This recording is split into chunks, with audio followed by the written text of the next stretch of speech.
I Yes, if you can. share my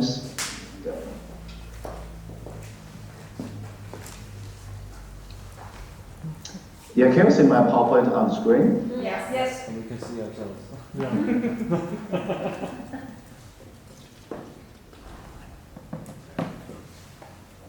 Yeah, it's working now? Yes. Perfect. Yes. Okay, perfect. Okay, good afternoon, everyone. Thanks for having me here to present my paper and share ideas. I'm Leo, and today I'm going to present a paper titled State of the Practice Assessing Community Participation Within Chinese Cultural Heritage Properties. This paper is part of my PhD research, and I have three supervisors: Peter from TU Eindhoven, Anna from TU Delft, and Sukanya from University of Edinburgh. So the research question today I'm going to talk about is how do UNESCO statement documents report community participation in the management practices of Chinese culture, world heritage. Keywords I identified are community participation, assessment framework, culture, world heritage, management practice, and China. So first of all, I would like to brief the management process of world heritage.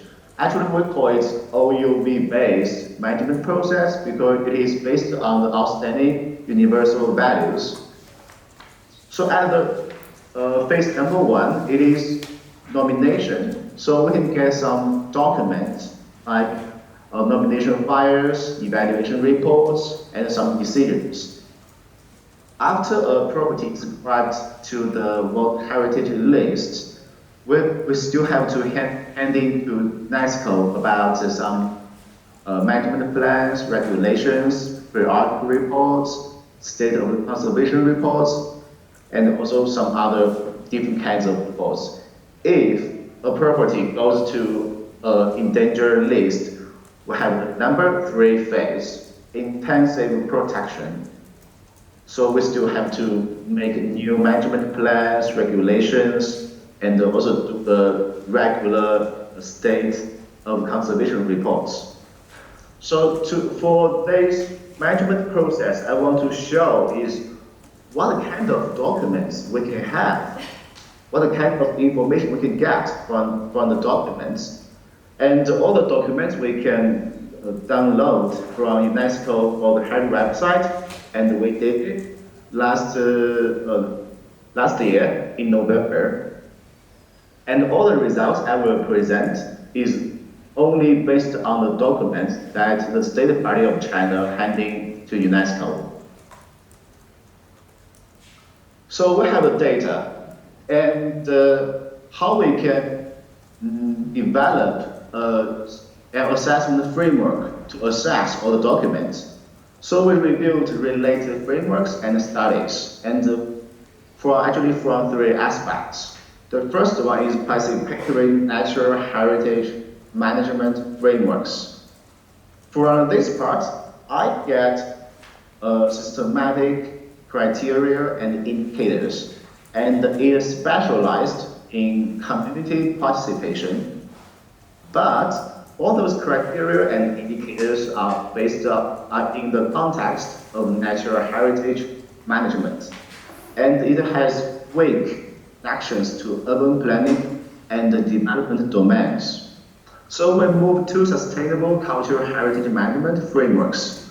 We observed several related indicators, and it is in the context of cultural heritage, but all those frameworks missing some related indicators like access to management information and building competence in communities.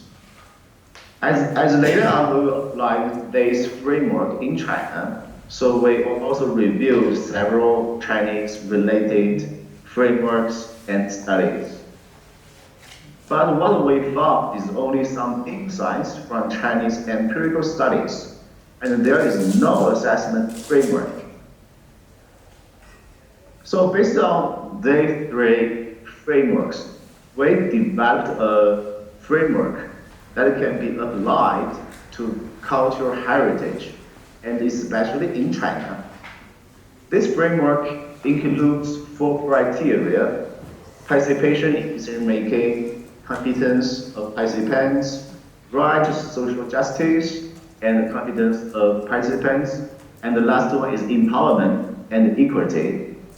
I colored the keywords of each indicator. We can have a quick view that the indicator covers some information like community goals, prioritization of objectives, decision-making bodies, and they also have some awareness raising, capacity building, heritage readiness skills building. So from this framework, we can assess community participation practices with it systematically. So in the methodology part, the most important is we made a check of each indicator when we're reviewing all the UNESCO documents.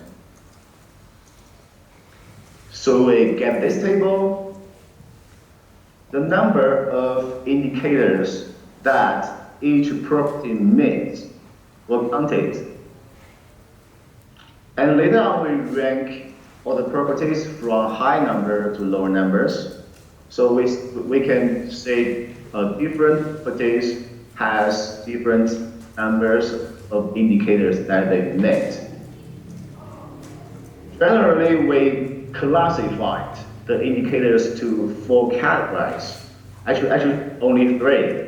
From 13 to 18 indicators, we have 7 properties. Like the first one is Honghe Tani Rice Terrace. So, and from 7 to 12, we have 10 properties. From 0 to 6, we have 19 properties. It means over half of properties only carried out with a very minimal community participation practices. So it is not a very public participation process, but it is a government-led process, as most of the properties are within a government-led management process. So we located all the properties within Chinese map. You can say most of the properties are in the color of yellow because they only carried out participatory practices to a minimal degree. We have talked about each property, how each property carried out the participatory practice. So next, I'm going to introduce a bit how Chinese general actions or practices in response to each indicator. So here are 23 indicators for 4 criteria.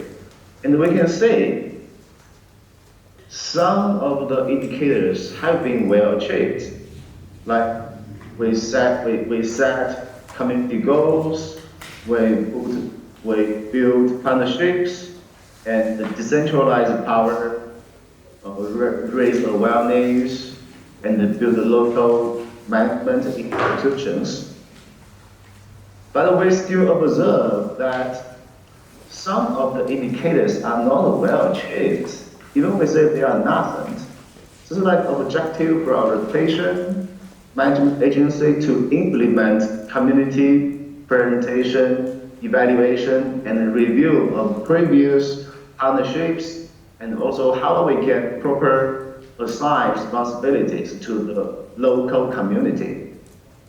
So we can say, in general, Chinese practices or actions, for some part, they have done well, they have done a good job, but for some part, they still has a long way to go. Oh, I highlighted some important points from this paper as a conclusion. The first one is most of Chinese world heritage properties exhibit minimal community participation. The second one is the Chinese government plays a centralized role in all the heritage management processes. Third one is many efforts have been put into building co-funding and benefit sharing frameworks. And four is training activities have been mainly provided to official staff, not to riders, not to the local community. So all those inspirations are based on the reviewing the UNESCO statement documents to give us some reflections. And I listed some of the important references here. If you would like to know more about research, we can talk a bit more after the conference. Thank you. Questions?